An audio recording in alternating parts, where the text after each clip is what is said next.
আসসালামু আলাইকুম দর্শক, শুরুতেই সবাইকে জানাচ্ছি ঈদের অগ্রিম শুভেচ্ছা। ঈদের সকালটাই কিন্তু আমরা সবাই মিষ্টি খাবার দিয়ে শুরু করি। তাই পান্নার পাকশালায় সবাইকে স্বাগত জানাচ্ছি জর্দা সেমাই বা শুকনো সেমাইয়ের রেসিপিটি দেখার জন্য।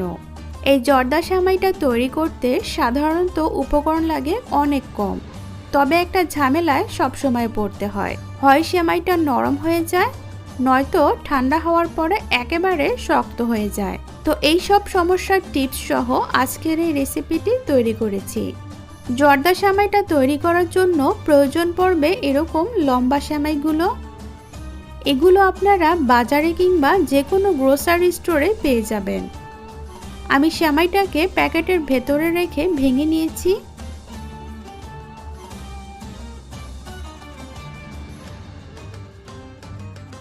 এখন একটা প্যানে আমি প্রায় 3 টেবিল চামচ তেল নিয়ে নিলাম। যদি আপনাদের হাতের কাছে ঘি থাকে তাহলে সেটাও দিতে পারেন। দুটো এলাচ নিলাম আর 2-3 টুকরো দারচিনি। তেজপাতা দিয়ে দিচ্ছি। যদি আপনারা ছোট সাইজের তেজপাতা দেন তাহলে দুটো তেজপাতা ব্যবহার করতে পারেন। এখন গরম মশলাটা ভালোভাবে তেলের মধ্যে ভেজে নিচ্ছি। এতে করে মশলার ফ্লেভারটা তেলের মধ্যে ছড়িয়ে যাবে। এবার ভেঙে রাখা সেমাইটা দিয়ে দিচ্ছি, আর এই পর্যায়ে কিন্তু চুলার আঁচটা কমিয়ে তারপর সেমাইটা দিবেন, কারণ অনেক সময় দেখা যায় যে চুলার আঁচ যদি বাড়ানো থাকে তাহলে কিন্তু সেমাইটা চটজলদি পুড়ে যেতে পারে। সবগুলো সেমাই দিয়ে দেওয়ার পর আমি 2টি চামচের সাহায্যে উল্টে পাল্টে দিচ্ছি। এতে করে উল্টাতে পাল্টাতে অনেক সুবিধা হয়।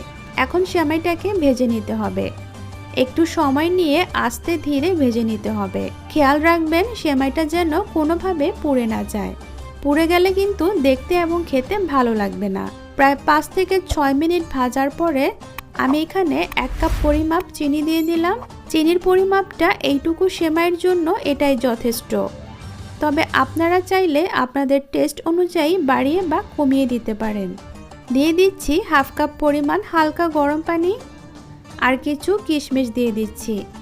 এখন নেড়েচেড়ে দিচ্ছি। এই যে চিনিটা দিয়েছি এই চিনিটাও কিন্তু গলে যাবে এবং চিনিটা থেকে কিন্তু যথেষ্ট পরিমাণ পানি বের হবে। তারপরেও যদি মনে করেন পানি দরকার পড়বে তখন হালকা একটু পানি ব্যবহার করতে পারেন, তবে শুরুর দিকে একেবারে বেশি পানি ব্যবহার না করাই ভালো, না হলে সেমাইটা অতিরিক্ত নরম হয়ে যেতে পারে। এবার চুলাটা মিডিয়াম টু লোতে করে দিয়ে ঢাকনা দিয়ে ঢেকে 5-6 মিনিটের জন্য অপেক্ষা করছি। এরপরে ঢাকনাটা খুলে একটু উল্টে পাল্টে দিচ্ছি। একটু সাবধানে উল্টাতে হবে, জাস্ট নিচেরটা উপরে আর উপরেরটা নিচে। এখন আবারও ঢাকনা দিয়ে ঢেকে 5-6 মিনিট অপেক্ষা করব। আমি যতটুকু পানি দিয়েছি তাতেই সেমাইটা সেদ্ধ হয়ে গিয়েছে। এখন চুলাটা বন্ধ করে আমি সেমাইটাকে ঠান্ডা করে নিব। এবার রুম টেম্পারেচারে যখন সেমাইটা চলে আসবে তখন 2টো কাঁচা চামচ দিয়ে এভাবে ছাড়িয়ে দিলেই দেখবেন প্রতিটা সেমাই একটা আরেকটার থেকে আলাদা হয়ে যাবে এবং একদমই ঝরঝরা হয়ে যাবে। তো দর্শক, আশা করি আমার আজকের রেসিপিটি আপনাদের কাছে ভালো লেগেছে।